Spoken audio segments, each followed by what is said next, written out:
आपने महसूस किया होगा कि जो लोग अच्छे कर्म करते हैं वो परेशान रहते हैं, वहीं जो बुरे कर्म करते हैं वो खुशी से रह रहे होते हैं।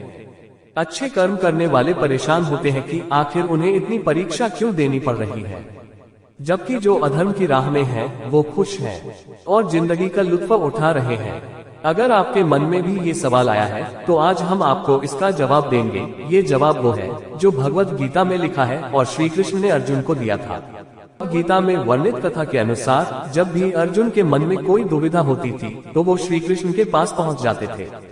एक बार की बात है, अर्जुन ने भगवान श्री कृष्ण के समीप आकर कहा कि वो दुविधा में है और इसका जवाब वो श्री कृष्ण से चाहते हैं। श्री कृष्ण ने पूछा कि क्या सवाल है।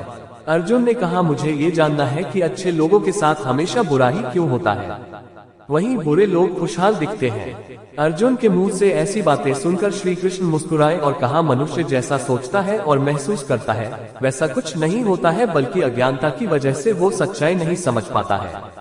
अर्जुन उनकी ये बात समझ नहीं पाए। इसके बाद श्री कृष्ण ने क्या कहा वो जानते हैं।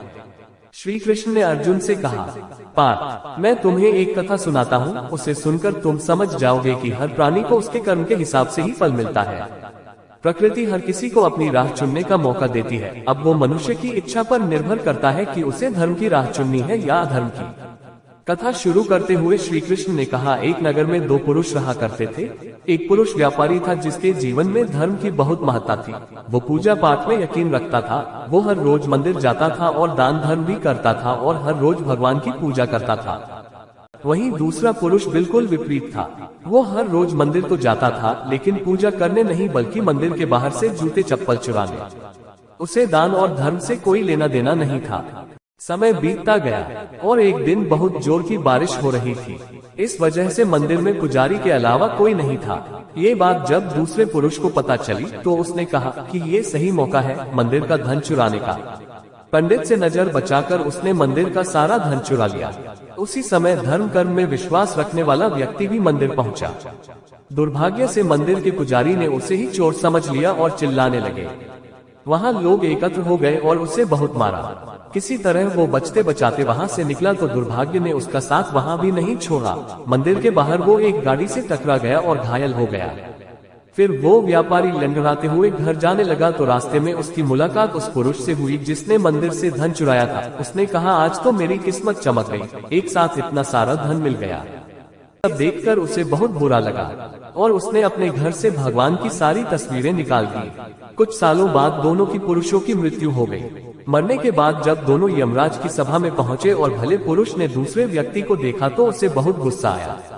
उसने क्रोधित होकर यमराज से पूछ ही लिया, मैं तो हमेशा अच्छे कर्म करता था, दान में विश्वास रखता था, उसके बदले जीवन भर मुझे अपमान और दर्द ही मिला और इस व्यक्ति को नोटों से भरी पोटली, आखिर ऐसा भेदभाव क्यों? इस पर यमराज ने कहा, पुत्र तुम गलत समझ रहे हो। जिस दिन तुम्हारी गाड़ी से टक्कर हुई थी वो दिन तुम्हारे जीवन का आखिरी दिन था, परंतु तुम्हारे अच्छे कर्मों की वजह से तुम्हारी मौत सिर्फ एक छोटी सी चोट में बदल गई। तुम इस दुष्ट व्यक्ति के बारे में जानना चाहते हो? दरअसल इसके भाग्य में राजयोग था, मगर इसके कुकर्मों और अधर्म की वजह से वो सिर्फ एक छोटी सी धन की पोटली में बदल गया। कथा सुनाने के बाद श्री कृष्ण अर्जुन से कहते हैं, पार्थ, क्या अब तुम्हें तुम्हारे सवाल का जवाब मिल गया? ऐसा सोचना कि भगवान तुम्हारे कर्मों को नजरअंदाज कर रहे हैं, ये बिल्कुल भी सत्य नहीं है। भगवान हमें कब क्या किस रूप में दे रहा है मनुष्य को समझ में नहीं आता है, मगर आप अच्छे कर्म करते रहें तो भगवान की कृपा हमेशा बनी रहती है। इसलिए अपने अच्छे कर्मों को बदलना नहीं चाहिए, क्योंकि उसका फल हमें इसी जीवन में मिलता है। इसलिए मनुष्य का फर्ज है कि वो हमेशा अच्छे कर्म करते रहे। इस कहानी से हमें ये सीख मिलती है कि हमें हमेशा अच्छे कर्म करना चाहिए। अच्छे कर्म का फल हमेशा अच्छा ही मिलता है। श्री कृष्ण ने गीता में भी यही कहा था कि अच्छे कर्म का फल हमेशा अच्छा ही मिलता है।